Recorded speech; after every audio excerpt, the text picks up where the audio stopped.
हरि ओम। ओम श्री गुरुदेवो नमः। आज किसी का प्रश्न है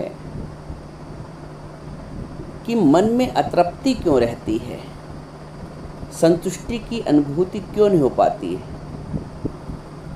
लगता है कि सब कुछ हाथ से जा रहा है। यही सत्य है। ज्ञान के अभाव में हर व्यक्ति की अनुभूति यही है। ये हो सकता है कि वो अपनी अनुभूति को व्यक्त ना कर पा रहा हो और आपने व्यक्त करके पूछ लिया है, लेकिन है सबके साथ यही।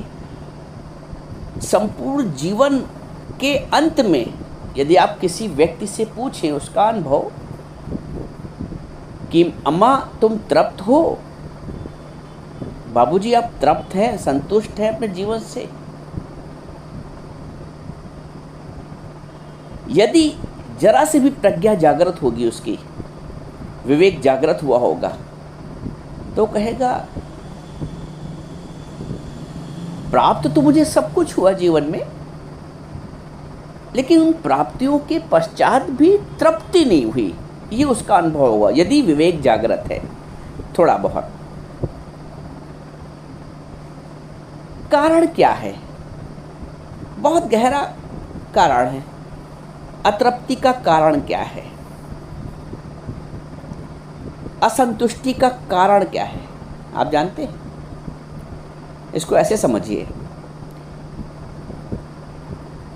मनुष्य संपूर्ण जीवन वृक्ष की पत्तियों और शाखाओं को पानी देता रहता है। मनुष्य अपने संपूर्ण जीवन में सब, मान लीजिए वो कोई वृक्ष लगाता है तो वो वृक्ष की शाखाओं और पत्तियों को ही पानी दिया करता है, और ये चाहता है कि पेड़ मेरा हरा भरा रहे, फल देता रहे। तो क्या वृक्ष वो सदैव हरा भरा रहेगा दीर्घकाल के लिए? क्या दीर्घकाल के लिए उसमें मीठे फल आएंगे? थोड़ा विचार करने का तथ्य है यहाँ पे। पानी वो कहाँ दे रहा है? पानी वो वृक्ष की पत्तियों और शाखाओं को दे रहा है, और पानी देना कहाँ चाहिए? जड़ में। जड़ में पानी देगा वृक्ष की तो स्वतः ही पत्तियों और शाखाओं पे पहुंच जाएगा। लेकिन जड़ को पानी न दोगे, खाली ऊपर की शोभा बनाए रखोगे, तो वृक्ष एक दिन आएगा कि वो सूख जाएगा। भले ही आपको एकदम से ना दिखे सूखा हुआ, तो जब वृक्ष वो सूख जाएगा कुछ दिनों बाद, तो आप फिर ये सोचोगे अरे रोज तो मैं पानी देता हूँ, ये कैसे सूख गया? फिर कोई अनुभवी माली आपके पास आएगा और वो आपसे पूछेगा कि तुम मुझसे पूछोगे कि ये पेड़ कैसे सूख गया, मैं तो रोज पानी देता हूँ इसके पत्तियों को, इसके शाखाओं को। वो पूछेगा तुमने जड़ों को पानी दिया? माली पूछेगा, अनुभवी। तुम पूछोगे जड़ तो दिखती कहाँ है? जड़ बोला ये जड़ जो नीचे का हिस्सा है जो तुम्हें दिख नहीं रहा है, पानी वहां देना है। जब जड़ों पे पानी दोगे तो पत्तियों और शाखाओं को स्वतः प्राप्त हो जाएगा। अब ये प्रतीकात्मक है। पत्ते और शाखाएं क्या हैं? हमारे रिश्तेदार, हमारे संबंध। और जड़ क्या है? हमारे परमात्मा।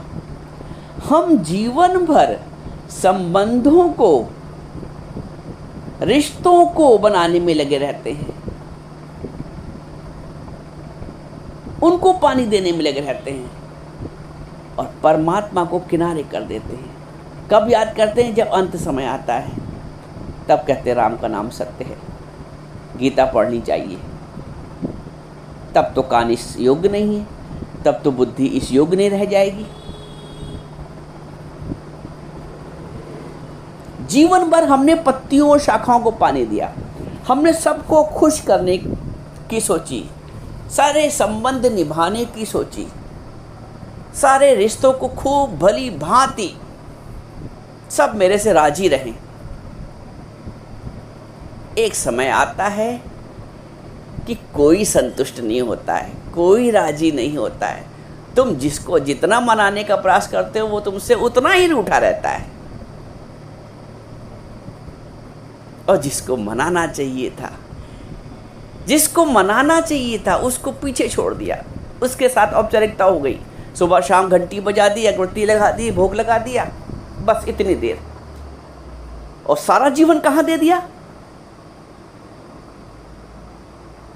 उन पत्तियों, उन शाखाओं पे सारा पानी वहीं दे दिया। तो जीवन की सारी पूंजी तुमने संबंधों को बनाने में लगा दी, रिश्तों को बनाने में लगा दी, निभाने में लगा दी, और निभी आज तक नहीं, राजी आज तक कोई नहीं हुआ। अब आपके अंदर एक तर्क भाव ये उठ सकता है, तो क्या ना निभाया जाए रिश्ते, तो क्या ना संबंध निभाया जाए? बात ये नहीं है भाई, पत्तियों को आप पानी दोगे तो पत्ती सुंदर लगेंगी, वो तो अच्छी बात है और देना भी चाहिए। अक्सर आपने देखा होगा लोग पत्तियों और को पाइप से पानी दिखाते हैं, पेड़ साफ रहता है, पत्तियां सुंदर दिखती हैं, पेड़ सुंदर दिखता है, लेकिन साथ साथ जड़ में भी तो पानी जाए। तो रिश्ते निभाइए। रिश्ते, आप रिश्ते जिसको कह रहे हैं, मैं तो उसको एकदम और आगे बढ़ के बताता हूँ, वो भगवान है। भगवत भाव से जब तुम रिश्ते निभाओगे, देखो बात समझो, फिर वही बात आ गई, जब आप भगवत भाव से रिश्ते निभाएंगे, क्योंकि सच क्या है? भगवान। आधार क्या है? भगवान।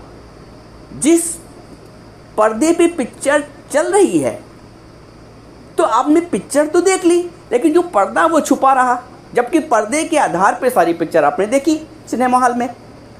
तो जगदीश के आधार पे संपूर्ण जगत आपने देखा। आधार तो जगदीश है। जैसे आधार उस पिक्चर का पर्दा है, वैसे ही जो गुरु है वो आपको तत्व दृष्टि देता है। आजकल रोज तत्व ज्ञान चल रहा है। गुरु तुम्हें तत्व दृष्टि देता है। वो कहता है रिश्ते के अंदर भी कौन है। रिश्ता, तुम किसको रिश्ता समझ रहे हो? तुम किसको संबंध मान रहे हो? व्यक्ति को व्यक्ति मानोगे तो कर्म का प्रतिफल अवश्य चाहोगे। तुमने आज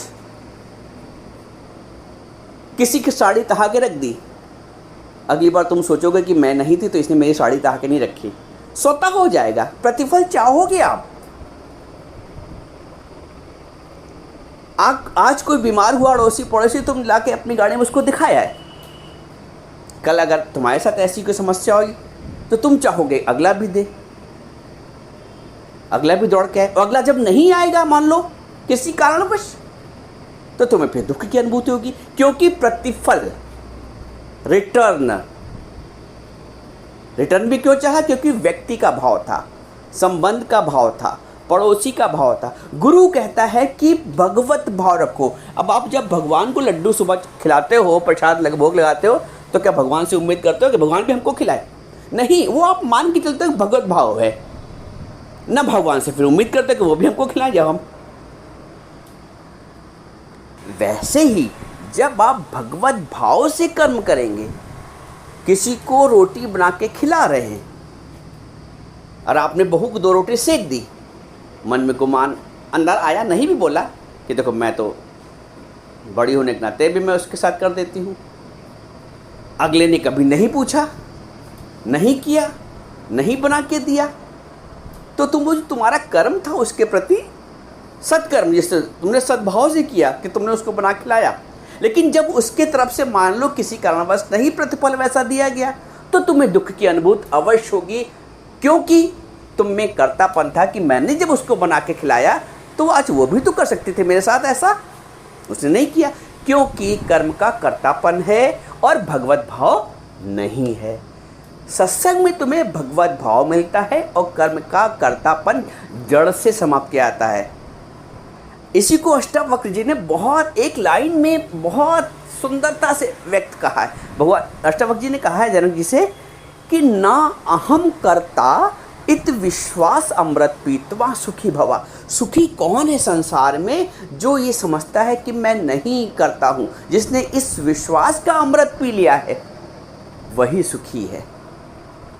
हर व्यक्ति कर्म तो कर रहा है, परंतु कर्तापन के अज्ञान के साथ। कर्तापन उसका प्रबल हो जाता है। जब कर्तापन प्रबल हो जाता है तो फिर भोक्तापन जो उससे ज़्यादा प्रबल हो जाता है। इसलिए गुरु जड़ से समस्या को समाप्त करता है कि ना हम करता, जब लग जाने मैं कुछ करता। नानक जी बोलते हैं कि जब लग जाने मैं कुछ करता, एक गिलास पानी भी किसी को देने वाला हूँ, जब लग जाने मैं कुछ करता, तब लग गर्भ जोन में फिरता। जन्म मरण के चक्कर में आता ही है, क्योंकि कर्तापन मैंने किया है तो कर्म का फल अवश्य मिलेगा, अच्छा हो चाहे बुरा हो। तो जब लग जाने मैं कुछ करता, तब लग गर्भ जोन में फिरता। तो जब जाने मुझते कुछ होए, तब तक उसको सुख नाही होए। देखो दो बातें यहाँ बताइए आपको। एक तो अष्टावक्र जी की, उन्होंने ये कहा कि ना अहम करता इत विश्वास अमृत पीत्वा सुखी भवा। जिसने इस बात का पक्का निश्चय कर लिया, इस बात का विश्वास रूपी अमृत पी लिया है कि मैं नहीं करने वाला हूँ, वही सुखी है। ये अष्टावक्र जी कहते हैं। नानक जी क्या कहते हैं कि जब लग जाने मैं कुछ करता, तब लग गर्भ जोन में फिरता, और जब जाने मुझते कछ होए, तब तक उसका सुख नाही होए। कर्तापन तभी मिटेगा जब भगवत भाव आएगा। मैंने बताया ना, अभी आप जब भगवान की पूजा करते हो तो कर्तापन नहीं आता है, एक सहजता से हो जाता है। ना उनसे रिटर्न की उम्मीद है कि मैंने उनको लड्डू खिलाया तो वो भी आके मुझे लड्डू खिलाएं। वैसे ही ये समस्त सृष्टि, इस समस्त संसार भगवत स्वरूप है। ये समस्त जगत जगदीश स्वरूप है। इधर अपने तन में इन हाथों से जो हो रहा है वो भी जगदीश कर रहा है, और उधर से जो आ रहा है प्रकृति की तरफ से जो परिणाम प्राप्त हो रहे हैं, व्यक्ति प्राप्त हो रहे हैं, परिस्थितियाँ प्राप्त हो रही हैं, वो सब प्रभु का रूप है। तो प्रभु को मान के जब कर्म करोगे ना, भगवत भाव से कर्म करोगे, तो वो जड़ों को पानी देना हो गया। जब तुम जड़ों को पानी दोगे तो तुम्हारा वृक्ष कभी नहीं सूखेगा, नियम रूप से पानी देते रहोगे। और खाली पत्तियों और शाखाओं को पानी दोगे तो एक दिन आएगा, एक अंतराल के पश्चात तुम्हारा वृक्ष सूखा मिलेगा। फिर तुम सोचोगे क्यों सूख गया?